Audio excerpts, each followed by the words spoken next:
Tal como lo había adelantado la fiscal Claudia Peribancic, la fiscal regional, ella había dicho que si llegaban a tiempo los peritajes y todos los antecedentes que se había solicitado por parte de la Fiscalía, podía ser posible imputar la violación con homicidio. Incluso en este caso es violación con femicidio, lo que aumenta entonces las penas. Y estamos ya en contacto con Patricio Mendoza, nuestro abogado. Pato, te saludo en primer lugar, un abrazo, gusto de que estés nuevamente acá con nosotros.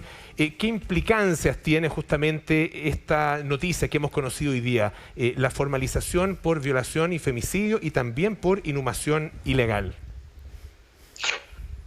Pablo, ¿qué tal? Un gusto estar con ustedes y poder de una u otra forma comentar esta situación tan difícil, este caso que de una u otra forma nos conmueve como país, y a la justicia le plantea un desafío tremendo, porque al fin y al cabo estamos frente a una suma, lo que nosotros llamamos un concurso de delitos, es decir, un delito que se suma atrás del otro y que probablemente va a llevar la condena o la eventual sentencia de este juicio al tope existente en la legislación chilena. Tenemos la inhumación, partamos por lo más bajo, la inhumación ilegal. Ya esta será una condena de al menos 5 años. Y posteriormente, lo más grave, la eventual violación con el delito de femicidio. Es uno, por no decir el delito más grave que contempla la legislación chilena. Sin ninguna duda se llegará a configurarse. Si las pericias son suficientemente contundentes, si la prueba se desarrolla como esperamos que se desarrolle en un juicio tan complejo, porque no hay ninguna duda que es tremendamente complejo, podríamos llegar a la sanción del presidio perpetuo calificado. ¿Pato? No menos de 40 años completamente preso. ¿Pato? Te saluda Ángeles. Si se obtiene el presidio perpetuo calificado, ¿qué marca la diferencia para que sean 15 años y un día a 40 años efectivamente? Fundamentalmente las circunstancias en las que se desarrolla la comisión de un delito. Es tremendamente importante entender que el sistema de penas que tenemos en Chile es un recorrido, es un camino que comienza, como bien dices tú, desde la alternativa más baja, 15 años y un día, que ya es una pena tremendamente grave, hasta el tope de la pena, considerando que Chile ha descartado la pena de muerte, tiene como tope de pena el presidio perpetuo calificado. ¿Cómo llegas desde 15 años y un día a 40 años? ¿Cómo marcas esos 25 años de diferencia? Por la gravedad, por los hechos, la forma como se cometen los hechos dentro de un delito. Es decir, mientras más escabroso, mientras mayor el daño, mientras mayor es la maldad con la que se comete, con la que se desarrolla una conducta delictiva.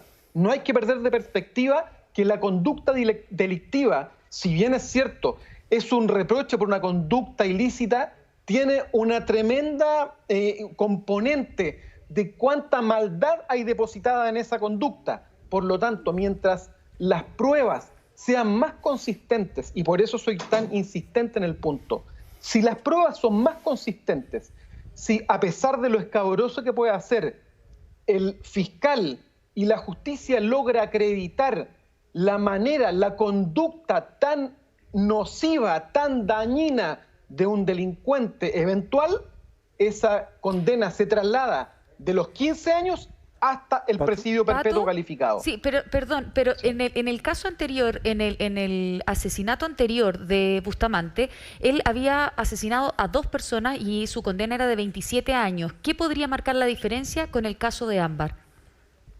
Podría marcar la diferencia, por supuesto, la reincidencia. Es decir, la nueva comisión de un delito de similares características, más allá de las circunstancias particulares, porque evidentemente ambos delitos tienen circunstancias diferentes.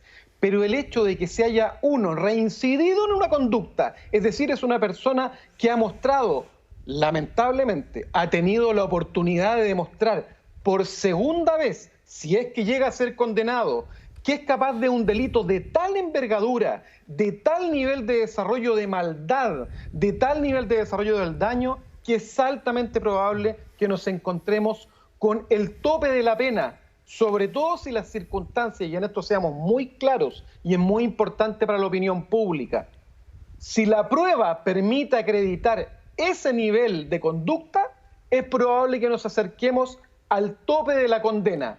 Si la prueba es débil, si las pericias no se han desarrollado técnicamente o no son debidamente defendidas en juicios, no olvidemos que la pericia debe defenderse en un juicio. No basta con el informe, no basta con que lleve un documento de 1, 5, 10 o 50 páginas que lea un fiscal o que lea un tribunal. Es importante que el perito o los peritos pongan de su parte la defensa de la pericia.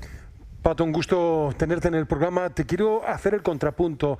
¿Cuál va a ser la estrategia en estos momentos de la defensa? ¿Qué es lo que va a estar tratando de buscar establecer la defensa? ¿Solamente el hecho de que está perturbado, que no está en posesión de sus facultades mentales?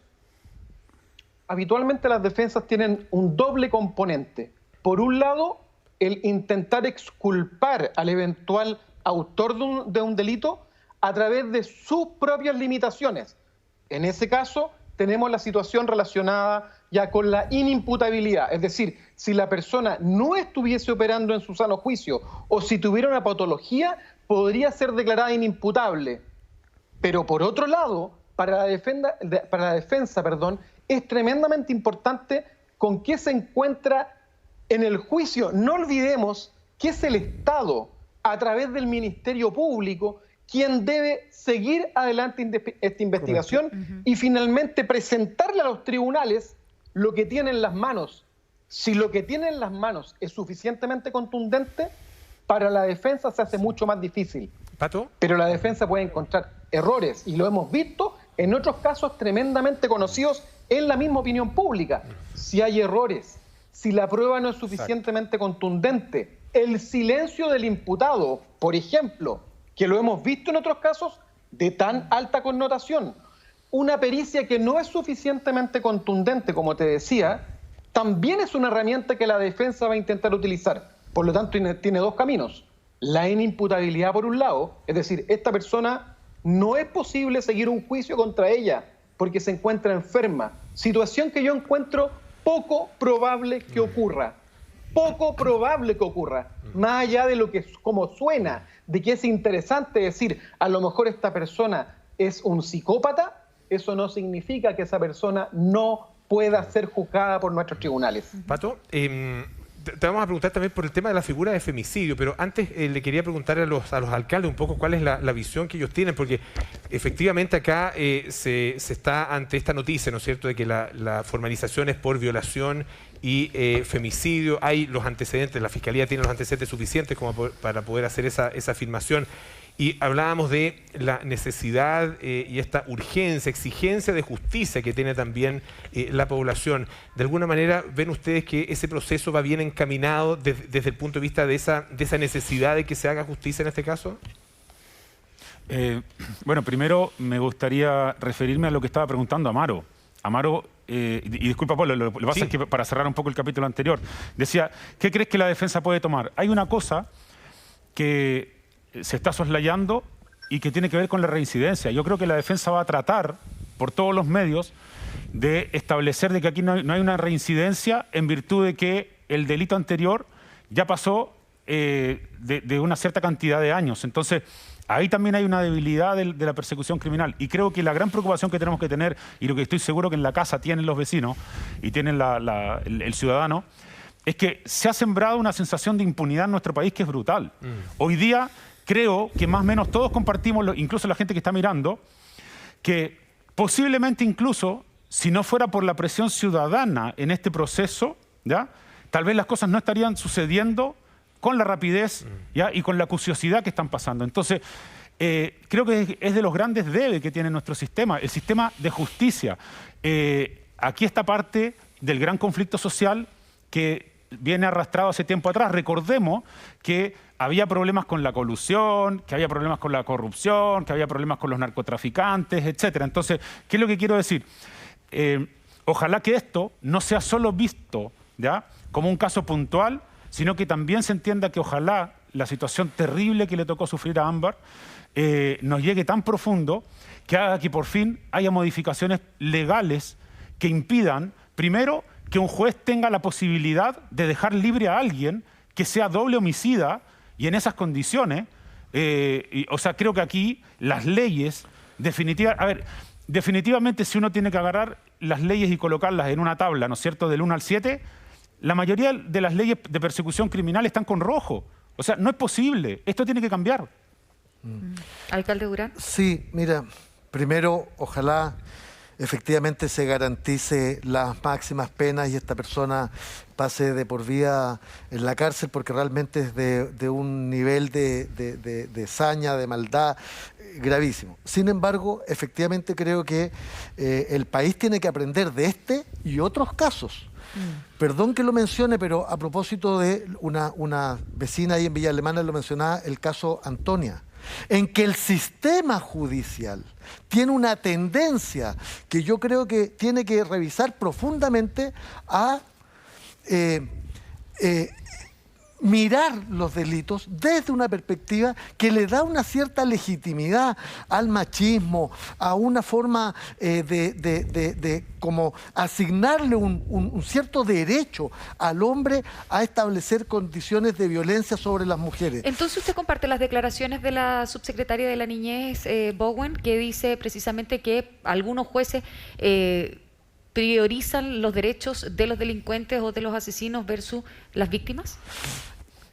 Las declaraciones de la subsecretaria de la Niñez yo no las comparto por otras razones, que tiene que ver con entrometerse en otro poder del Estado y no hacer la pega que le corresponde a ella. Pero en lo que estoy de acuerdo es que en el sistema judicial chileno han habido conductas de alta negligencia. Una de ellas, que se le haya dado la libertad a esta persona en circunstancias que el propio informe de Gendarmería no recomendaba la libertad. Y por tanto creo que esta comisión de jueces, y en particular la jueza Donoso, que dicho sea de paso, se informaba de otro caso de alta gravedad en que fue voto de minoría, que también recomendaba que fuera puesto en libertad una persona que había cometido crímenes de la misma naturaleza, violación incluida. Entonces, primero, ahí el sistema judicial chileno tiene que dar una explicación, y esos jueces en particular. Segundo, en el caso Antonia, perdón que vaya al caso Antonia, pero quiero mostrar que acá hay una manera más integral de la sociedad chilena de no hacerse cargo de que hay un tipo de delitos que se está cometiendo con frecuencia, en que en virtud de la condición de la persona, de la víctima, de mujer, es violada, asesinada, y de algún modo hay un sistema judicial que no se hace cargo de cómo hay mecanismos de protección que terminan haciendo que el delincuente zafe. De manera que aquí tiene que haber también un cambio cultural que ponga límite definitivo a todas estas formas de violencia contra las mujeres que dolorosamente terminan en la muerte de ellas. Una breve pausa, volvemos donde Leo Castillo, porque hay acontecimientos de último minuto. Leo, estamos contigo de inmediato.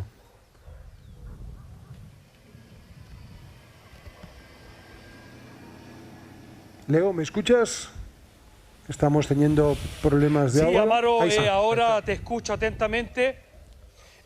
Hace pocos segundos el juez de garantía, la jueza en este caso, decretó una pausa de 10 minutos para obviamente tomar la decisión, que fue lo que pide el Ministerio Público, la medida cautelar de prisión preventiva por ser peligro para la sociedad, y también acaba de reconfirmar lo que es la inhumación ilegal en grado de consumado en calidad de autor, y también la violación con femicidio, artículo 372 del Código Penal, en calidad de autor y en grado de consumado. Ahora hay un receso, pero es importante mencionarles que también la fiscal hace al menos 10 minutos comentó también la condena del año 2005 del personaje que hoy día está de manera de imputado. Habló también del trastorno antisocial, un trastorno que tiene que ver con una persona fría, calculadora, narcisista en el año 2005, y de alguna manera ella refleja del porqué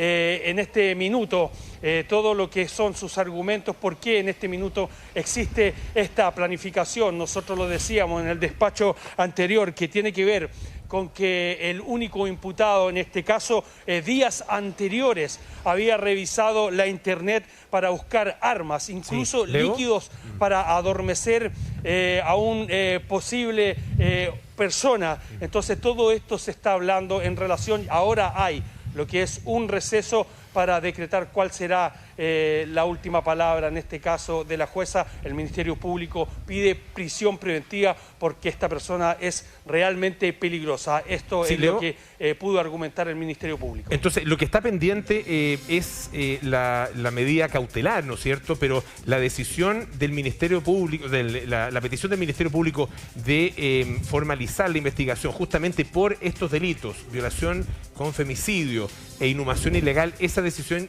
ya fue aceptada por parte del tribunal.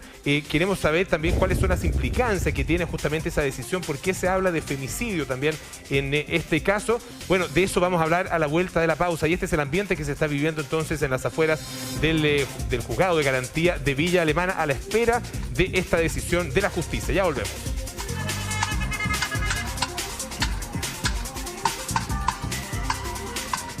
Claro, Polo, se termina el receso y ahora están realizando las últimas intervenciones los abogados querellantes en conjunto con el Ministerio Público. Estamos a la espera que finalmente la jueza dictamine y acepte lo que pidió el Ministerio Público, que como bien lo decías tú, en una primera instancia, hace escasos minutos, pidió como medida cautelar la prisión preventiva, pero es muy importante también lo que está hablando en este preciso minuto el abogado Olivares, quien representa al padre biológico de Ámbar, porque él comenta en este preciso minuto, también lo estamos escuchando simultáneamente, que aquí no nos encontramos con un delito que se generó producto de una discusión, sino que aquí estamos en presencia de una planificación de horas y días anteriores. Yo les decía, y también argumentó el Ministerio Público, que el único imputado, Hugo Bustamante,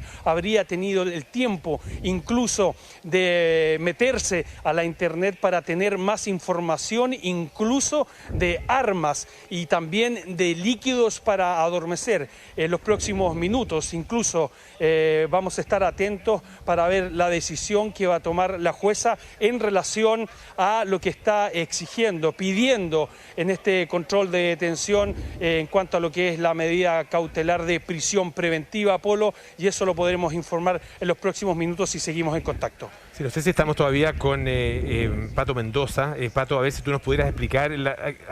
porque está presente el tema de la figura de femicidio. Y algo había dicho también Carlos Collado. Tú decías, Carlos, que esto tiene que ver con las modificaciones propias de la ley Gabriela, ¿no? Que es donde se amplía efectivamente el concepto de femicidio a otras circunstancias de relación entre la persona, digamos, víctima y su victimario, ¿no? Sí, exactamente, porque hasta esa modificación legal solamente entendíamos como femicidio a la persona que tenía una relación directa o que hubiese tenido una relación sentimental con la persona.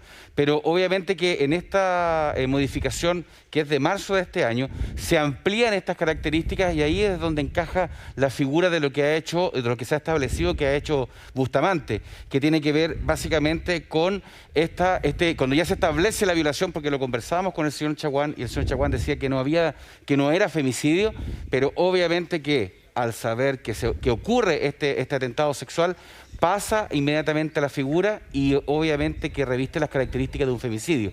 Ahora, si tú consideras toda la cadena de hechos, la planificación de este delito, la ejecución del delito y todo lo que ha producido después para poder ocultar el cuerpo, tú vas a descartar inmediatamente un episodio psicótico.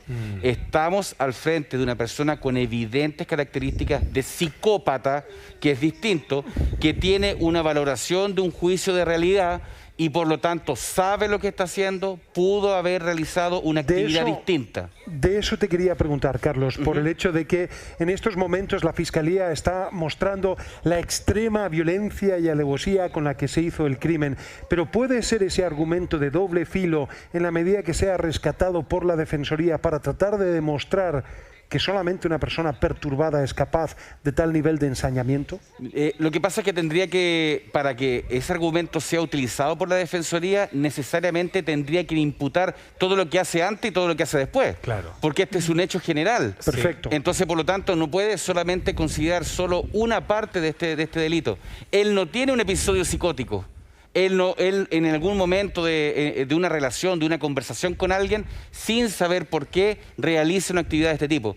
Hay otras actividades ligadas a este hecho que son las que necesariamente te hacen coincidir con esta personalidad psicopática. Ahora, sumemos además que en el examen de gendarmería dice que tiene características psicopáticas. Sí. Eso es. Si ese es el punto, y cuando hablamos, y perdón que me salga un poco del tema, yo escuché hace muy poco a un ex ministro también, un ex director de gendarmería, que decía que obviamente se actuó conforme a lo que la ley dice, o sea, diciendo que este señor sí podía estar afuera. Sí. Pero, ¿y qué pasa con ese informe? Si es ahí donde está el problema. Hay un informe de gendarmería que dice, no es conveniente que él esté fuera. Así es. Y ese es el punto. ¿Carlos? Así es. Y en esa misma línea, entonces, no sé si tú manejas el dato o no, si se confirmara que se le inculpa todos estos antecedentes y se decreta el presidio perpetuo calificado con su pena máxima, que serían los 40 años, ¿él podría obtener algún tipo de beneficio carcelario eventualmente? Por ningún motivo. Por ningún motivo. Ya tendría ya no sería su inimputable conducta exterior. Yo creo que ningún juez va a querer verse involucrado en esto, porque realmente ya teniendo todas estas características y todo lo que ha ocurrido, yo creo que nadie le va a dar una salida alternativa en este caso.